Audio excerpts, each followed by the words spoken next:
Good evening. Welcome to our February 20th Charter Oak Unified School District regular meeting of the Board of Trustees. During closed session, the board voted to approve a settlement agreement in special education case SE 2024-2025-02. Motion was made by Dr. Aguilar and seconded by Jeanette Flores, and the vote was 5-0. Oh, yes, thank you, sir. And with the roll call, all board members are present. Good save. And Dr. Kim, Pledge of Allegiance. Thank you, Mr. Peterson. It is my pleasure to introduce our fearless leader of Cedar Grove Elementary School, Miss Juliana Morales. Is Juliana here? Oh, there she is. Please. I was like, I could not see her. But to present the Pledge of Allegiance student as well as awardees, please. Good evening. I'm Juliana Morales, the principal at Cedar Grove. I'd like to call up Daniela Garcia up to do our Pledge of Allegiance. Daniela is a fifth grader. She's our vice president of our student council. And she's very involved in the student council. She shows up to all the events. She's an honor roll student as well, always has a smile on her face, and really is interested in leadership herself. So, without further ado, Daniela, take it away. Please stand.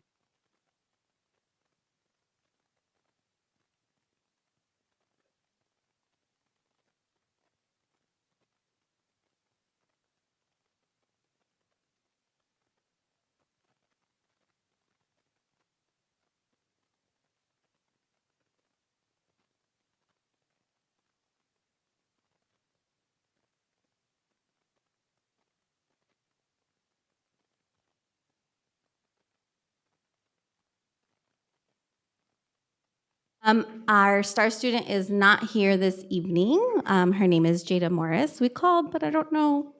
Yeah, I don't know why she's not here. She is our president of our student council, helps with morning announcements, again, is a force at our school, really challenging herself to be a leader on our campus, also an honor roll student, very popular, and really does enjoy the leadership on our campus. But she's not here this evening. Thank you, Ms. Morales. We apologize, Ms. Morales. We did have something we'd like to present to Oh, Daniela. come, Please, if Daniela. she can come back up. Sorry. And our board would like to present something to her.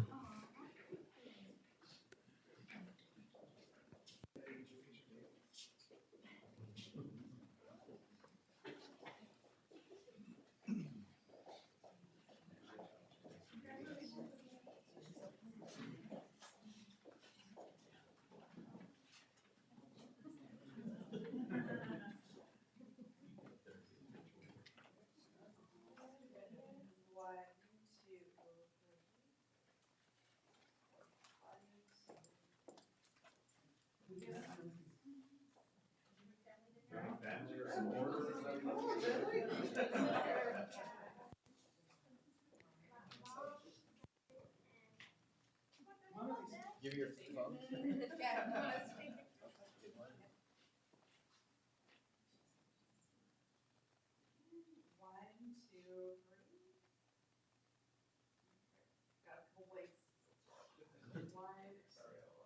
Actually, can you stand a little bit higher? There we go.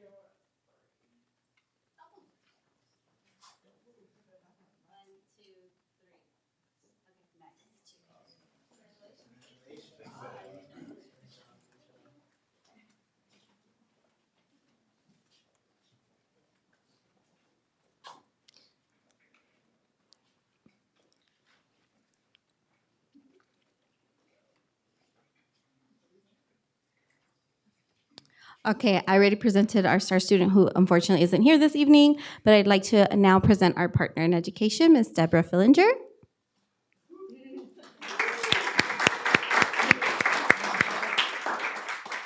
Ms. Deborah Fillinger might be a familiar face because she's been a teacher, a retired teacher.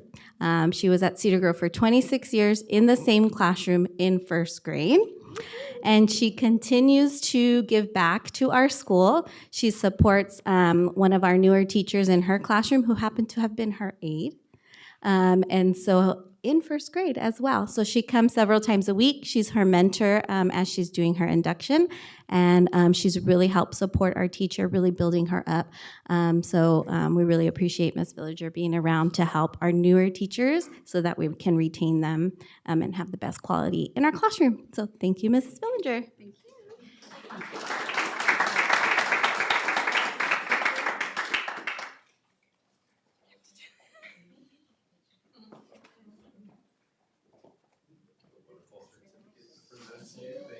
Beyond all of your years of service to us, and now continue to do that. And it's still in the same classroom, by the way.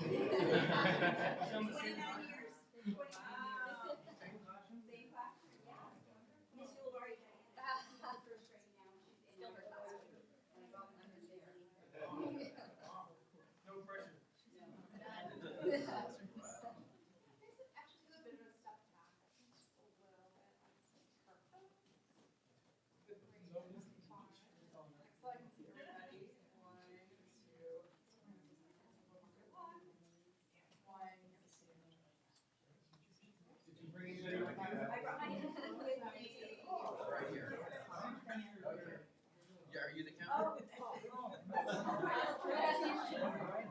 Okay, one. Okay, here we go. Oh, yeah. Yeah, see that yet? What? And Heidi and Mark. Oh, yes. It's down.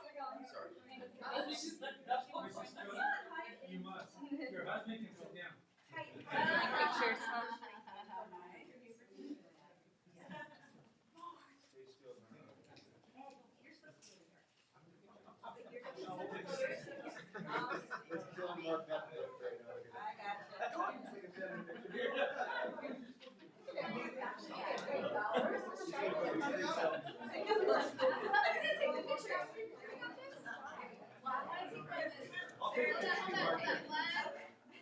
You gotta, yeah, just do me. Okay. I want to get one on. There you go. There you go, thanks. Now you feel better. Yeah. Send it to Camilla, silhouette, let her know what she's missing. Send it to Maria and her co-signer. I will, but I'll fix you up. She'll face too. All of a sudden I got these stars.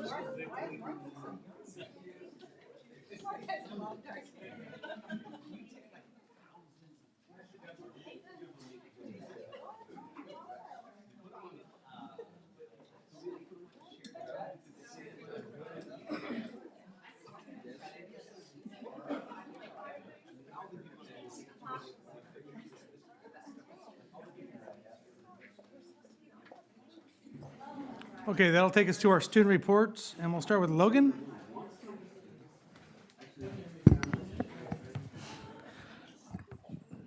Hello.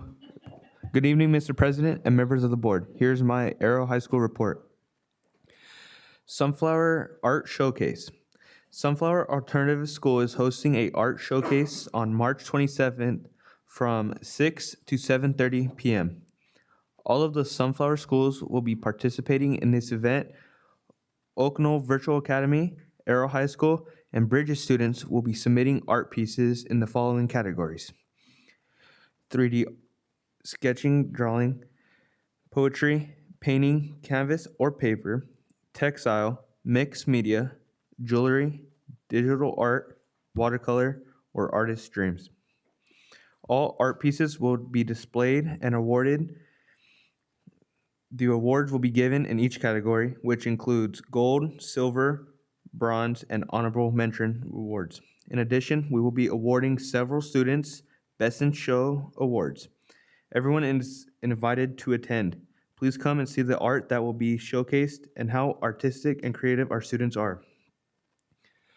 Field trip. The next Arrow High School field trip is coming up on February 28th. We are going to the Natural History Museum in Los Angeles. Students voted on this field trip and chose this one as the next place for Arrow students to explore. Arrow students will get a chance to explore the fossils that the regular public does not get to see. Oaknell Virtual Academy TK through 12th Family Fun Day. On March 26th at 10 a.m., Oaknell Virtual Academy is having a family fun day, complete with art and tacos. All Oaknell Virtual Academy students and parents will be painting an art project and then dining on tacos, rice, and beans, also churros from a taco cart. This is an event to build school community with our online students and families. Trauma-Informed Conference. A team of Aero staffs attended the Trauma-Informed Conference in Atlanta this week. They are hoping to bring new information they learned to our school. Thank you for letting me give my report. Thank you, Logan. Azuri.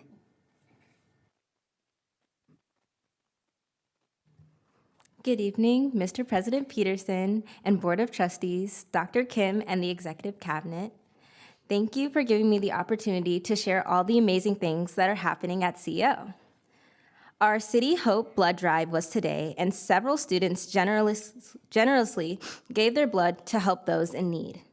This past weekend, Charter Oak's JV competitive cheer team took first place at Nationals in the non-tumbling medium category. In preparation for the COHS spring sports season, softball, track and field, and swim have been molding their teams and have begun to practice.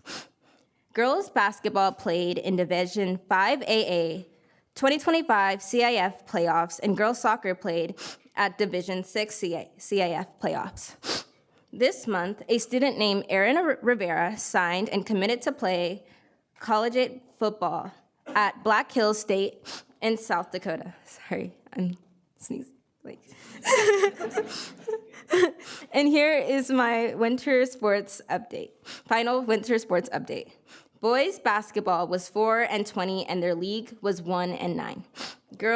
Boys soccer was 2-16, and they tied one game, and their league was 0-9. Girls basketball was 12-12, and their league was 2-8. Girls soccer was 9-9, they tied one game, and their league is 6-3, and they tied one game. Girls water polo was 4-19. Charter Oak baseball has started their spring season, and their score is 0-1. And here are some upcoming events. Tomorrow marks the end of the grading period. In honor of Black History Month, next week, Charter Oak's Black Student Union is presenting a Spirit Week so students can support and be involved with the holiday. On March 6th through 8th, Charter Oak Dance is presenting their dance show at the H.K. Barrett Theater. The tickets are on sale for Charter Oak's Theater Department Spring Musical Newsies that will be showing on April 24th, April 25th, and May 1st through 2nd. Thank you, and that concludes my report. Thank you, Zuri.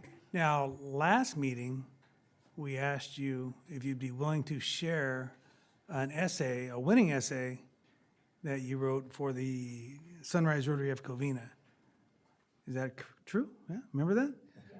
Now it's your opportunity, if you would like, to read it to us, and if you can go to the podium for us. Thanks. That's great. Interrogation.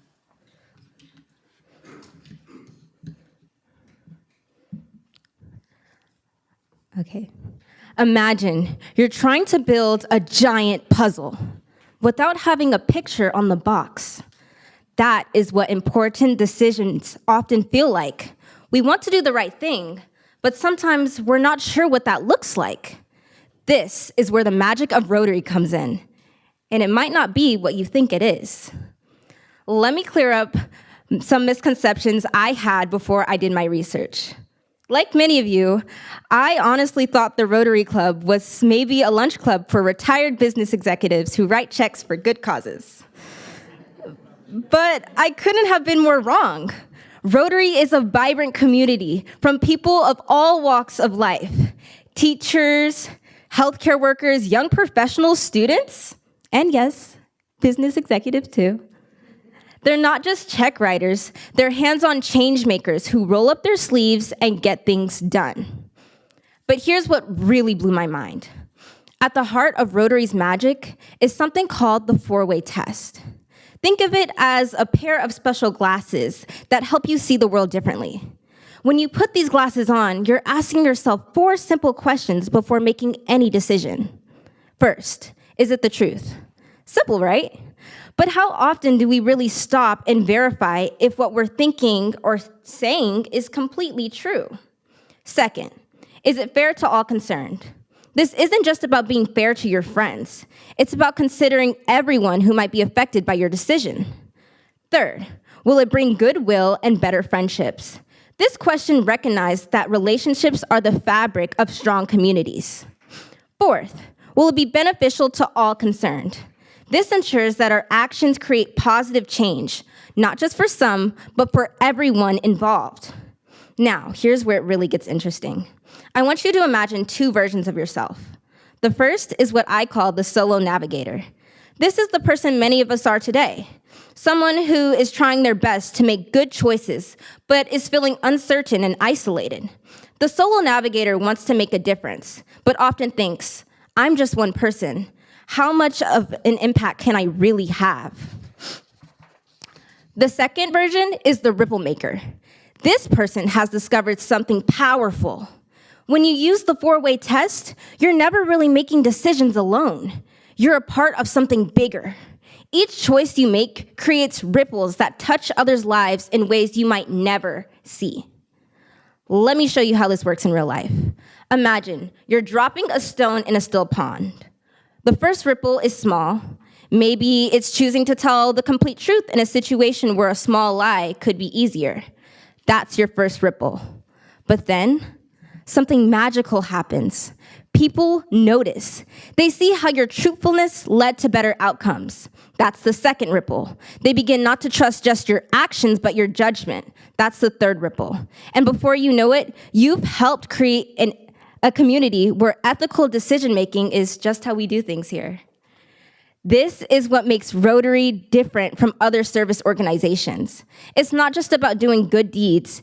It's about transforming how we make decisions in every aspect of our lives. And here's the really exciting part. This transformation isn't limited to Rotary members. Anyone can use the 4-way test to become a ripple maker. Rotary has been creating these ripples globally since 1922, breaking down barriers of race, religion, and social status. They've helped nearly eradicate polio worldwide, brought clean waters to communities in need, and created educational opportunities for millions. But these huge achievements started with individuals asking those 4 simple questions before making decisions. The magic of Rotary isn't in their global projects or their worldwide network. Those are impressive. The real magic is in showing us that when we make these decisions through the lens of truth, fairness, goodwill, and benefit to all, we create ripples of positive change that extend far beyond ourselves. So yes, while I was researching for this speech, I found myself thinking, where do I submit my application? Because I realized something powerful. We don't need to feel like solo navigators, uncertain about our choices and their impact.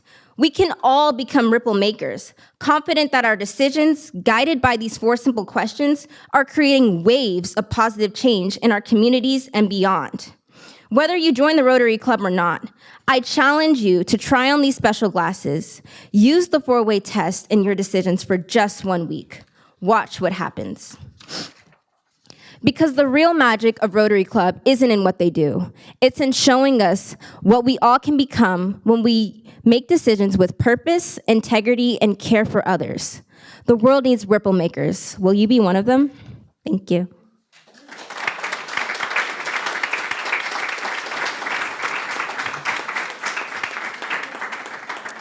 Nicely done and a great message. Thank you. Congratulations on your win. Mr. Espinoza, thank you also for your commitment to the kids in the schools. All right, with that being said, our student reps, I'm sorry, yes, we have, On that note, I was watching the news this past week, and I feel like I saw Azuri on TV. She should be on TV. Were you on the news? I was. now you must elaborate. I'm in a program, it's called Black Girls Film Camp, and it selects 10 girls across the country to direct and write their own film. And KTLA 5 News did an interview on me about my experience. Yeah.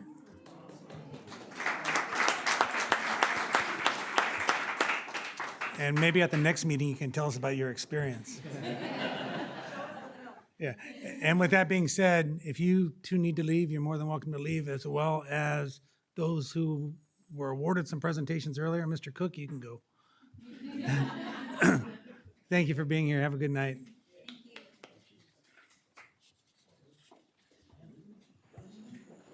All right, we'll move on to the ROP report. Mr. Rose.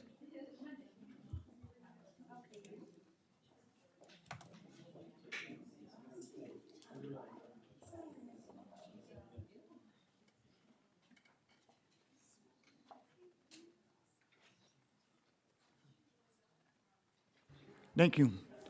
I had my first meeting last month, and I was impressed with the different pathway that, we had a president that came and showed different pathway in the different school districts. And I was impressed with the presentation and how active we are with career pathway. It's great presentation, and part of Charter Oak had their own presentation as well. Then our next meeting will be next week on the 27th. After that, I'll give you more detail what's going on in the ROP. Thank you. Back to you. Thank you, Mr. Rose. That takes us to our superintendent report. Dr. Kim? Thank you, Mr. President. As is already shared for all of us, happy Black History Month, everyone. What a great month to celebrate the accomplishments of African Americans across history, as well as those in present. And our very own Chris McGuire having been, being the first elected African American and African American female in our board's history. So an incredible accomplishment. Great way to celebrate, and really pleasing to see in our classrooms just the great accomplishment, celebrating Black History Month and recognizing those accomplishments in the classrooms and doing so appropriately. So wanted to share a really great news. So I got a contact from the California Department of Education yesterday, and this official shared with me that Arrow High School has been selected as a state model continuation high school. Great accomplishment. It is a very unique and selective process. I want to give a lot of kudos to Lisa Ragosa, her entire staff, most importantly, the students like Logan, he just left, but for demonstrating just excellence in their school, for accomplishing great work as an alternative setting. Just really proud of their work, and we'll have an opportunity to celebrate them together later on in April through an official event. So more news to follow with regards to that. We are already in the middle of enrollment for the 2025-2026 school year. And I think I share this every month, but it's really important that we recognize enrolling your student now for next school year. So especially those that are kinder or transitional kinder students, we push this up and we do this early on so we can capture and guarantee seats for them in their home schools. So really proud of the work that's happening there, and just want to make that announcement. And lastly, what great visual and performing arts programs that we have. Many of you guys were at the Shrek Junior performance. I thought it was hilarious. I mean, middle schoolers putting that type of performance on was just incredible. I know we have a dance showcase going on from the high school. The high school dance team, students will present on March 6th, 7th, and 8th. And lastly, we have the High School Musical Newsies on April 24th and 25, and May 1st, 2nd, and 3rd. So super excited about all those performances, as well as other ones that are approaching for our choir and our band and whatnot. So again, with that concludes my report. All right, thank you, sir. And that will take us to our presentations. Dr. Kim. All right.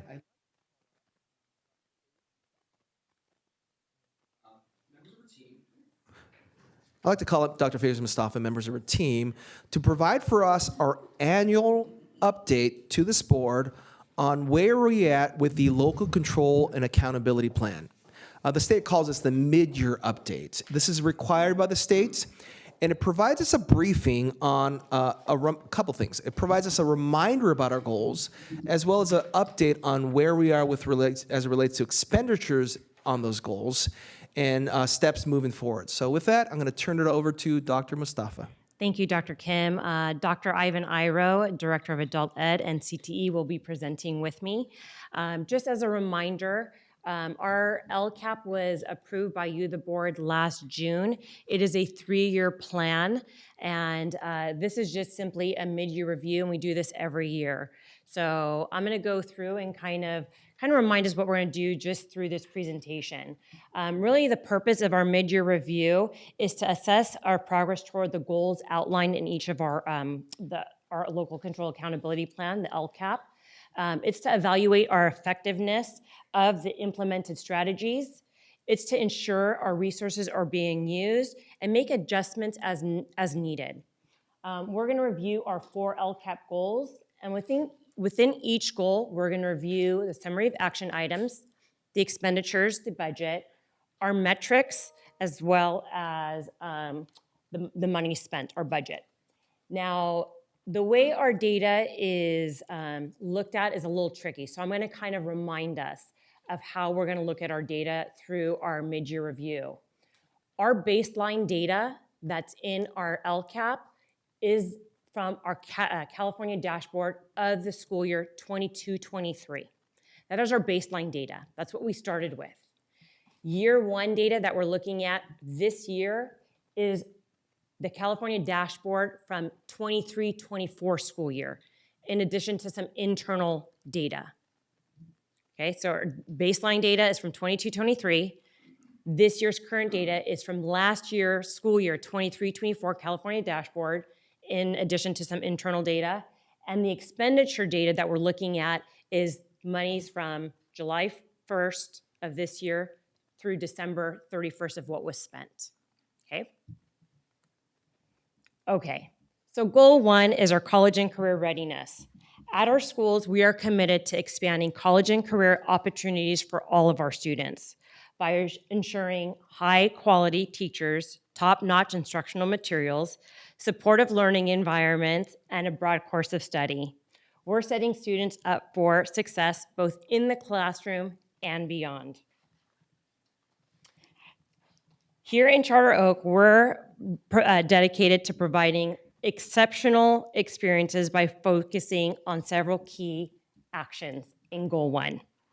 We are committed to recruiting and maintaining staff who are highly qualified and also passionate about student success. We have a comprehensive program in place to support students emotionally so that we have increased counselors. We have new educators benefit from the California Teacher Induction Program, which provides continuous professional development to help them grow and refine their teaching skills. We prioritize equipping our classrooms with modern instructional materials as well as technology, giving students the tools they need to excel, and we maintain a safe, clean, and engaging environment for our students. We have our intervention teachers to assist with early literacy skills, and to the core of what we believe in is providing professional development so our teachers really have the latest and greatest of what is needed for our students. A snapshot of our funding, as you can see, it's a very large number, but a lot of this number, it's our staff. It goes for salaries. So you see $35 million is allocated for Goal 1, and you can see about half of that is what's spent because it's half of the year. Okay, as we look at our metrics, we're gonna look at 2 kind of visuals. You have the sprouting tree, which will show that our metrics are in progress. We don't have the data for it just yet because it will be captured sometime this year. Or we have the sprouted tree, the fully grown Charter Oak tree. That means the metric has been completed. Here in Goal 1, you can see all of our metrics. We have 3. All of our students have their standards aligned instructional materials. All of our teachers are fully credentialed, they're hired, and the facilities are in good repair as seen by our FIT report or measured by our FIT report. These must be completed before school year starts so that we can open up our school year. Therefore, all of our metrics in Goal 1 have been completed. I'm going to turn over to Dr. Iro. All right. Hello, everybody. So goal number 2 focuses on academic achievement, and this is assuring that for all of our students that they are receiving the best instruction possible by focusing on instruction that's culturally responsive and meets the needs of all of our diverse learners. So as you can see from goal number 2, the summary of key action items here, you could see funding is used to support our English language learner program, as well as our special education program. We continue to implement our multi-tiered system of support, what here we call the Charter Oak Promise. And we also continue to focus on career pathways for the high school, as well career exploration for our middle school, and other programs that really help students get an idea of what they may want to do in the future. And of course, providing collaboration time and high quality professional development for our instructors.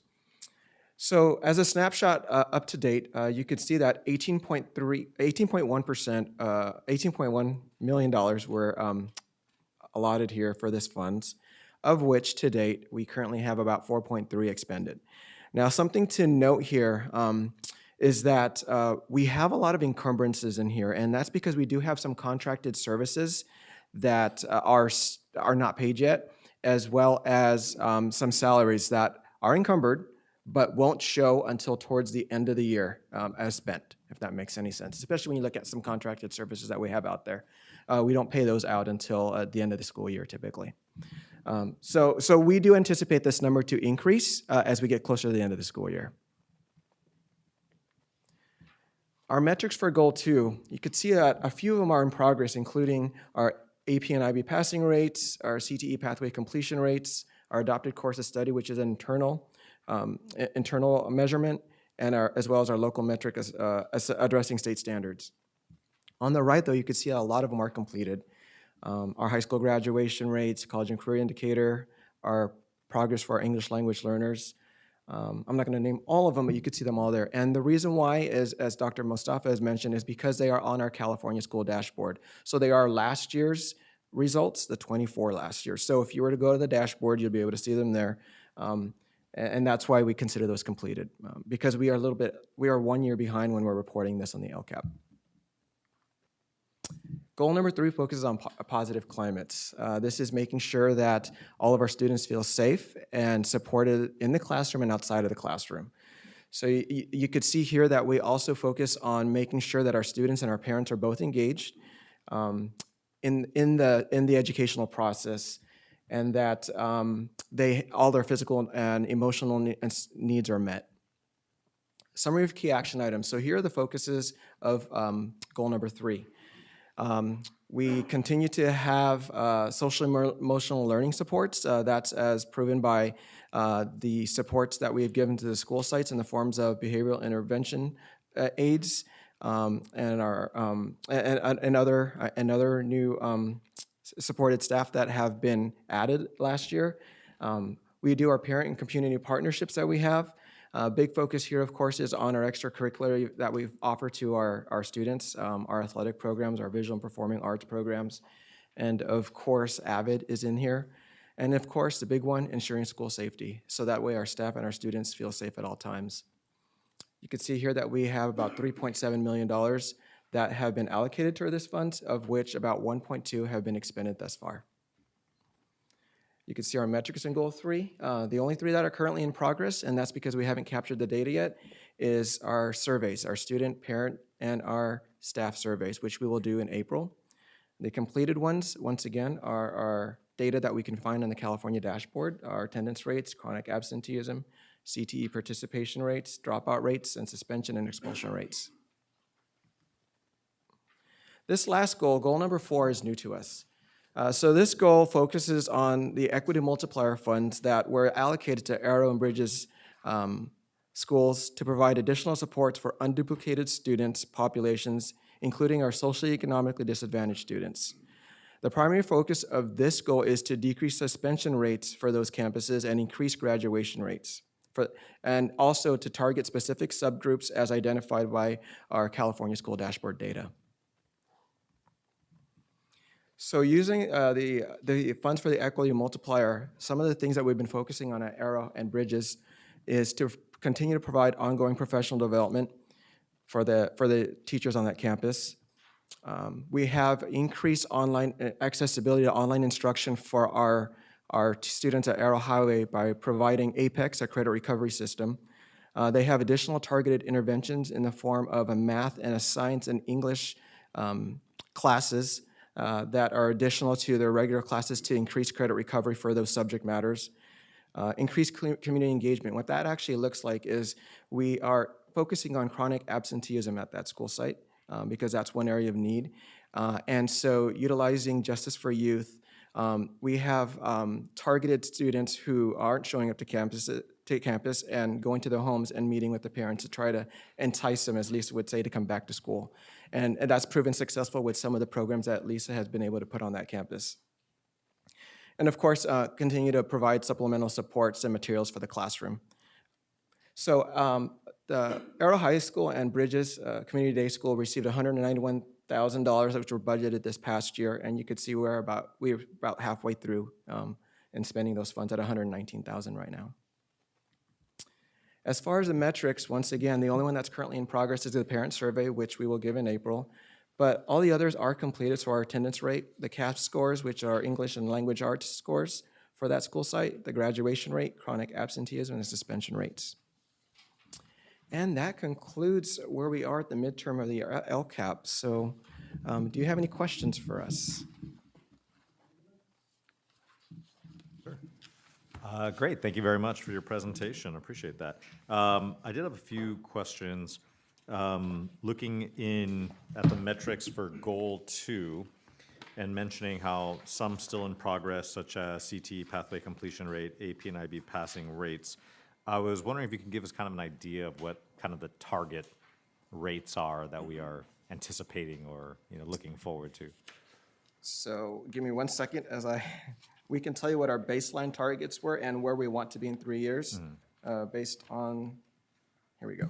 So for AP and IB, we started at a baseline for the AP scores. 47% of our students had passed the AP exam as of 2023. And for IB, it was 49%. 46. Or 46%. I'm sorry, I don't have my glasses. And so for both of those, we hope to increase in the average of 3 years at least by 13%. And once again, we don't have this year's scores yet, so we will have that by the end of the year, hopefully. Right, and just for some clarity for me, that means in terms of the population of students at the site, in this case, at the high school, how many of the students will have taken and completed one of these courses? That I don't have. We don't have that current data right now, but we can definitely find that for you and get that for you, so you can see how many students are in those classes as far as enrollment, which usually tell us how many will take the exam. Typically, we have a high percentage of the students enrolled in those AP and IB courses that do move forward and take the exam. Right. Yeah. And then on the completed side of the same page, we have being met the college and career ready, which is the A through G and CTE, or even just looking at just A through G completion rates alone, both listed there as completed. So again, kind of same question, if just kind of remind me a little bit of some of those target rates that we were looking for. Okay, so let's start with the college and career A through G CTE. Our baseline was 14.4 in 22-23. And for the 23-24 year, we were at 21.4%. So we have seen an increase for this first year. So our A through G, we started at a baseline, and we actually use Aries data for that. It's not, actually that one's not college and career ready, a college and career indicator on the dashboard, sorry, should I say. But we started with 59.6%.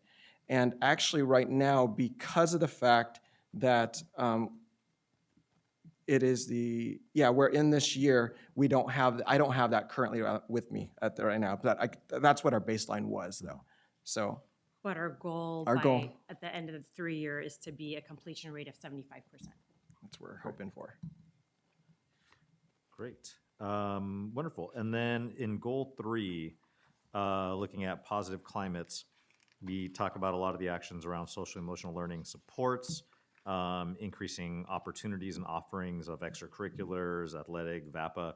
So I was kind of wondering in what ways we measure also the effectiveness of these various supports and opportunities beyond simply their presence or simply being offered, if that makes sense?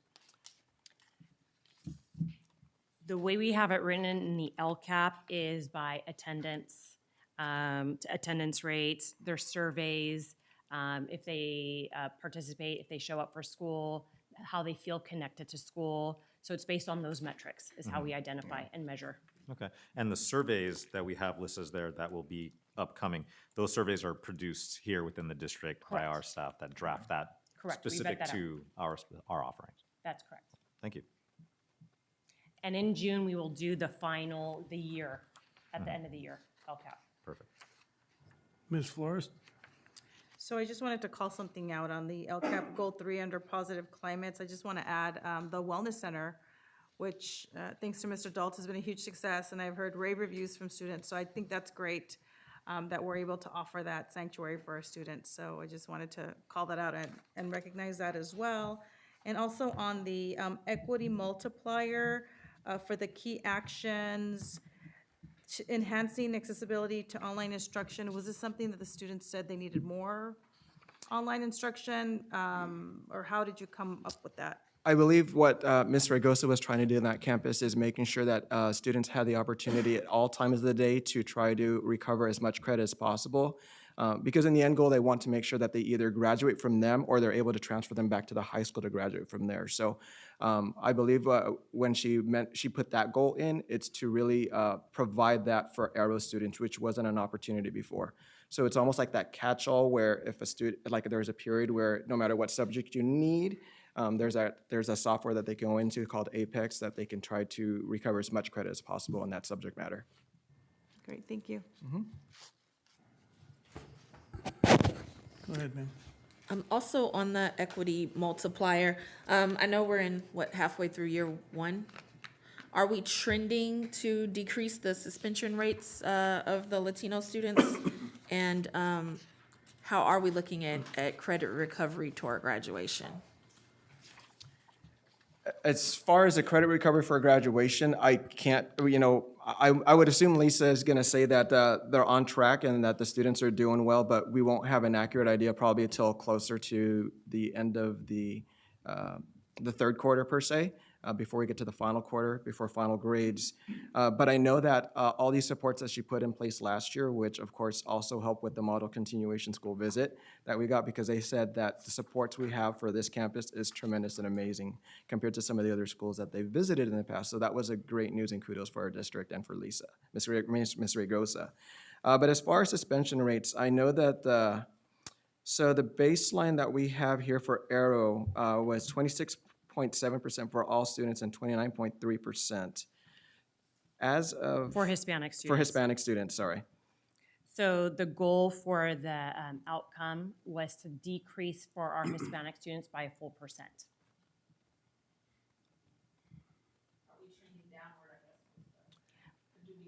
I don't know. We did. We decreased. Well, that's our so I apologize. That wasn't our goal. We decreased a full % at this moment in time. Yeah, and same thing for Bridges Academy. They started at 62.5%. This past year's data shows at 57.7%, so there's been a decrease. Our goal is to decrease by 10%. In 3 years, yes. Mr. Rose, anything? No. Okay. All right, a couple questions for you. Dr. Iro, on the LCAP goal 2 on the metrics associated with the CTE pathway completion rate, as a reminder, it takes 3 classes to complete, right?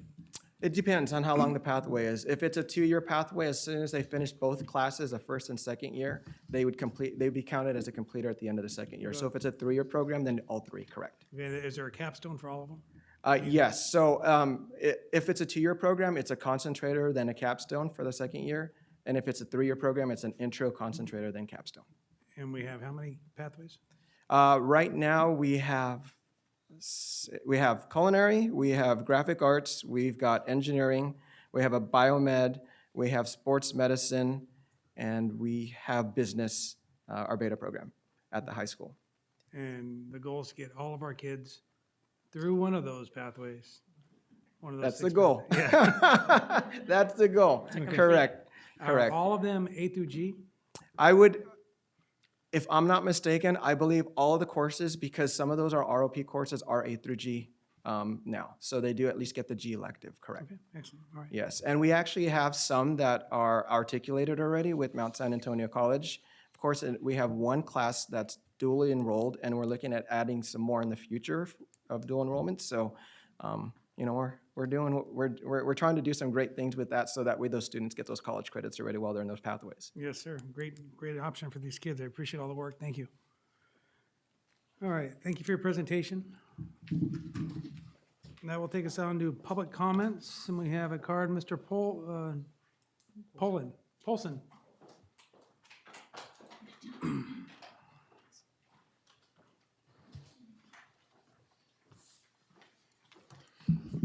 Good evening.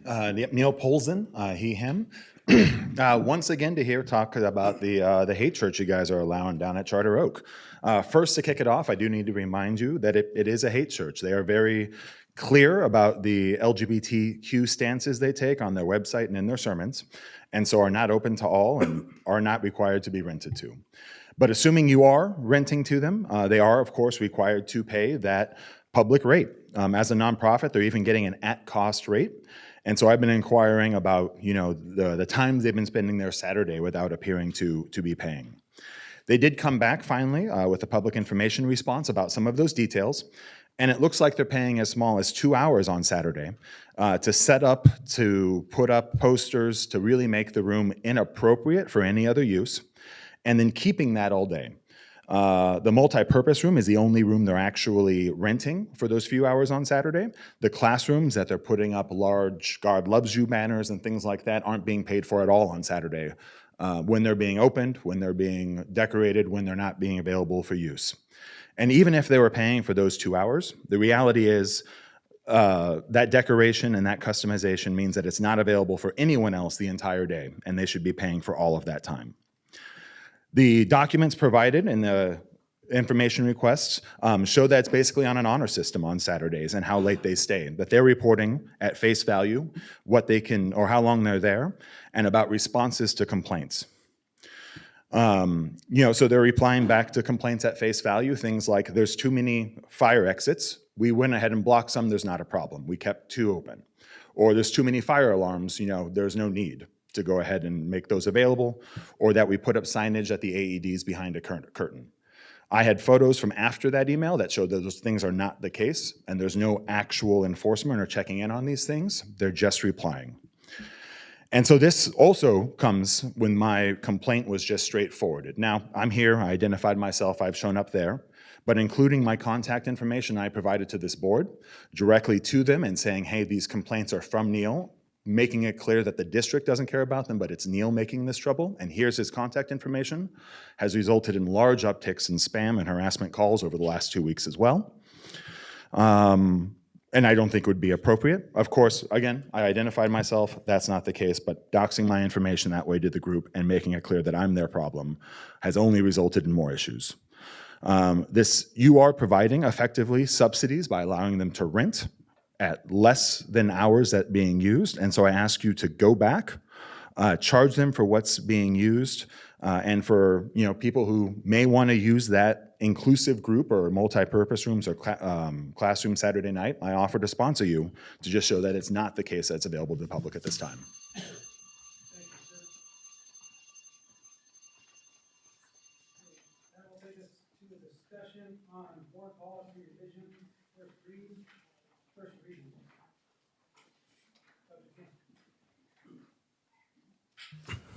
Yeah, we have several board policies and bylaws that are up for first reading and review and consideration, and questions that we can clarify. A series of them deal with updates with regards to new law that require us to update these specific bylaws, and so those are reflected in our items. And the last one that's not related to bylaws and governing board is our updates to our summer learning programs, which is around making sure it's reflective of the work that's happening, utilizing our expanded learning opportunities program funds. Thank you, sir. Is there any discussion on these? Dr. Aguilar? No, just, thank you to the team for updating us, keeping us in compliance with what the language should be. Everything looks great to me. Thank you. Ms. Flores?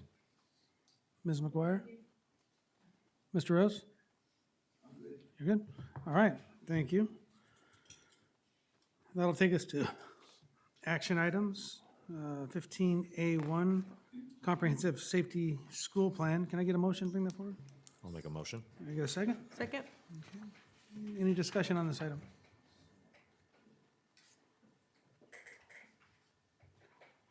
Okay, when I was working with the police department, I was the one who was designated to review all these, and it's a very comprehensive plan associated with everything for school safety. And I believe each school does it, and it's updated annually. So that's why it keeps being brought to us, and it's reviewed by the police department. And it's signed off by one of the designees. And it's within reach of every office, it's in every office. And I know at the police department, we also had a copy of each one in the watch commander's office, so if something did happen, we just grab and go. So it's an excellent, it's a lot of work, but it's something that's necessary. So with that, I'll call for a vote. Dr. Aguilar? Yes. Ms. Flores? Yes. Ms. McGuire? Yes. Mr. Rose? Yes. And I'm a yes. Motion passes 5-0. Takes us to item number 2, the ELOP, 3-year extended learning ELOP program. Can I get a motion to bring that forward? So moved? Can I get a second? I'll second. Any discussion? With none, I'll call for the vote. Dr. Aguilar? Yes. Mrs. Flores? Yes. Ms. McGuire? Yes. Mr. Rose? Yes. And I'm a yes. Motion passes 5-0. Move on to item B1, which is a public hearing on the initial Sunshine proposal for Charter Oak Education Association. And I'll go ahead and open the public hearing. Are there any discussion on the public hearing? Any cards? No?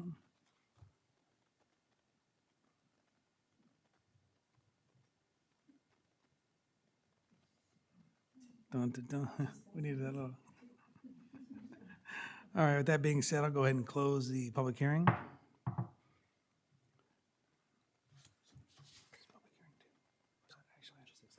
All right, and it takes us to our Human Resources, item 2, acceptance of Sunshine proposal from Charter Oak Ed Association. Can I get a motion?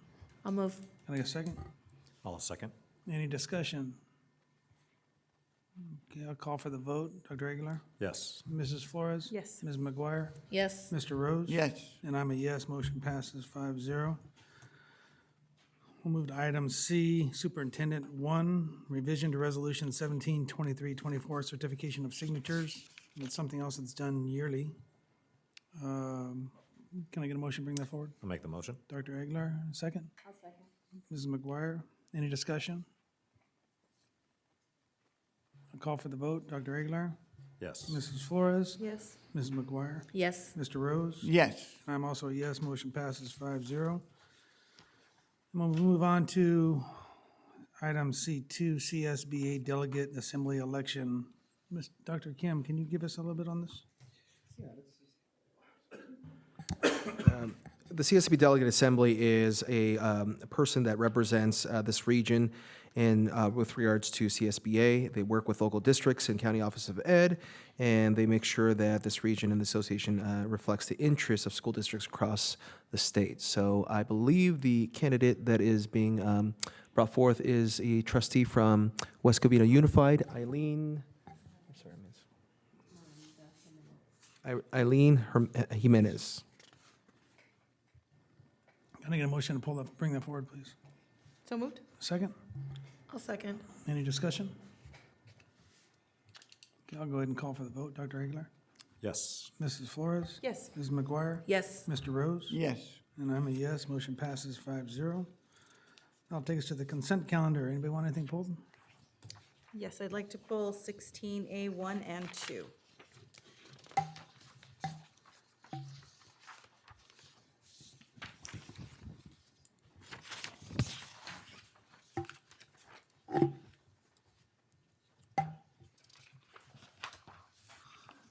Okay, can I get a motion for the consent calendar without items A1 and A2? So moved. Can I get a second? I'll second the motion. Okay, I'll go ahead and call for the vote. Or any discussion? I'll call for the vote. Dr. Aguilar? Yes. Mrs. Flores? Yes. Ms. McGuire? Yes. Mr. Rose?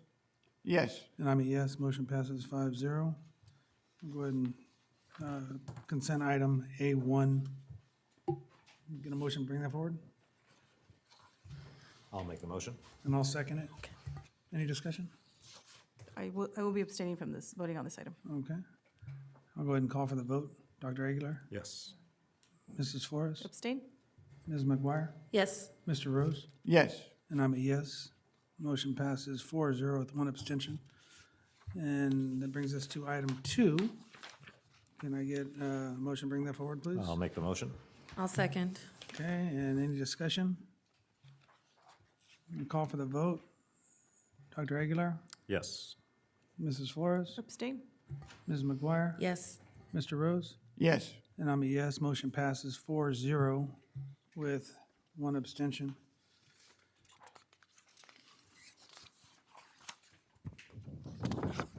That'll move us down to board comments. Dr. Aguilar? Great.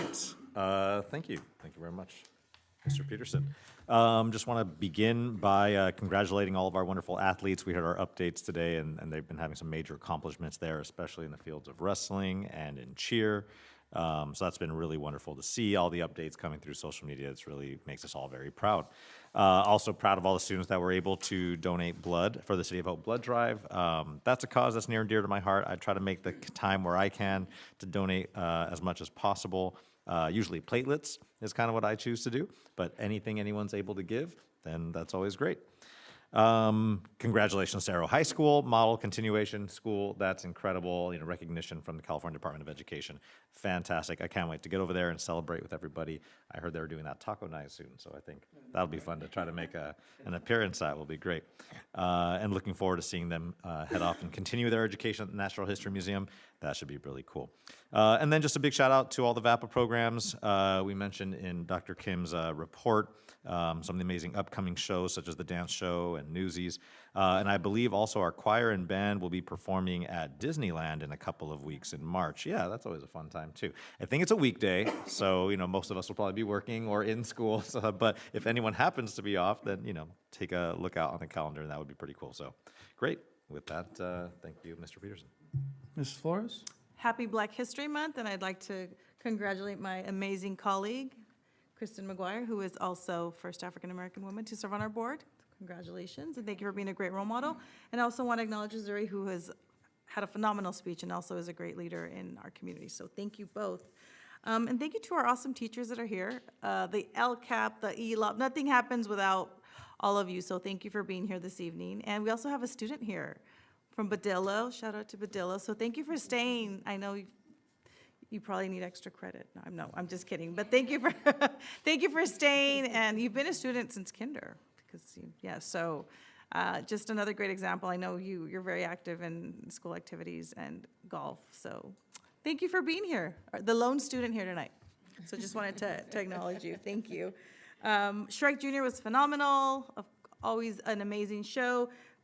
Make sure you catch Newsies. I hear it's going to be great.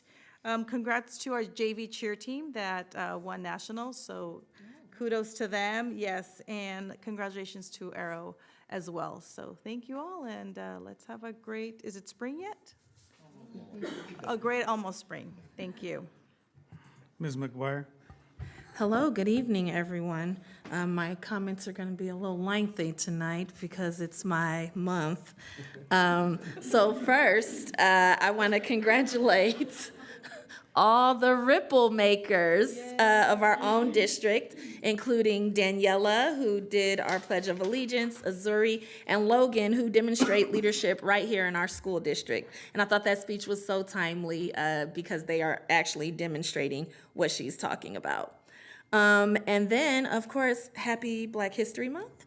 And as we celebrate this Black History Month, we must continue to be reminded of the story that Black America is fundamentally intertwined with the story of labor rights and the ongoing struggle for educational equity. From A. Philip Randolph organizing the Brotherhood of Sleeping Car Porters to Septima Clark's citizenship schools that taught literacy and civil rights, Black leaders have shown us that education and worker dignity go hand in hand. Today, in our own schools, we see this legacy continues. Our diverse student body brings rich cultural perspectives and varied lived experiences that strengthen our entire education community. Every student deserves to see themselves reflected in our curriculum, walking through our hallways, and during our celebrations. And this isn't about just representation. It's about creating an environment where every student in Charter Oak can thrive. The labor movement's rallying cry that an injury to one is an injury to all reminds us that educational equity isn't optional, it is essential. And when we support our most marginalized students, we lift up every student. When we celebrate diversity, we don't diminish anyone's story, we enrich everyone's education. So as we honor Black History Month, let's recommit to building and protecting schools where every student's identity is celebrated, where equity isn't a buzzword or a bad word, but a daily practice, where inclusion isn't an afterthought, but the foundation of everything that we do here in Charter Oak. Thank you, everyone, and have a wonderful Black History Month. Mr. Rose. Thank you for this short presentation. I do what I can. It's my month. It's my month. It's good, very good. The Cedar Grove Elementary School, I'm proud that they're here tonight because 3 of my kids attending there. It's good to see Gillis, you're here, and you know, it's a phenomenal elementary school. Thanks for the LCAP, we're halfway. I just want to let all the teachers know and to keep up the good work. You've done a fabulous job in the district, and keep it up. We have a spring break coming up, and then state testing coming up. And guess what? The end of the school coming up very soon. Soon, maybe I should say very soon, maybe soon. Soon. Peter and I are on the same page. Thank you. Back to you. Thank you, sir, and I agree. Spring break can't come fast enough. And I want to be home. All right. As we've heard, the Shrek play was fantastic. I saw it 6 times. Yeah, so there was 2 different casts, so they were both fantastic, and there's one kid that he was phenomenal. No, besides Lila, besides my daughter, he was rocking out on the side during the last song. He was getting into it. And there was a lighting guy up at the very top who was doing the lighting, and he was rocking out all over. It was fantastic. The kids had a blast with it, and that's what it's all about, is having the kids enjoy it. And I enjoyed it. I was singing and laughing the whole time, so it was a great show. Thanks to all those who were involved with it. March Madness coming up. That means our Ed Foundation is going to be putting together our March Madness Elementary School Tournament, which means we get to see our elementary school kids out there competing. It's a fun time. It gets pretty competitive between the principals, I believe. It's fun to watch, though. In the wrestling, I saw one of our wrestlers made it to Masters. Congratulations. That's a hard thing to do. I went to a soccer game. I want to commend these soccer players. I went to a soccer game, and it was freezing. And they were out there just running around. It was cold, man. I don't know how they do it. And the referees, props to them, because they were dealing with it too. But it was entertaining to watch. Congratulations to Arrow.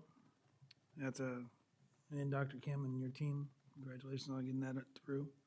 And Azuri's presentation was just amazing. It's a testament to the education that our kids are receiving in our Charter Oak District, and all the teachers should be proud. You guys are doing a great job with them, taking care of our kids and preparing them for the future. The LCAP presentation, thank you. The LCAPs are a roadmap. And I appreciate all the work that went into it, just writing it, monitoring it, and keeping us on task, so thank you. And with that, I believe we are done. Our future meeting, March 13th, no closed sessions needed, and we are adjourned at 7:39.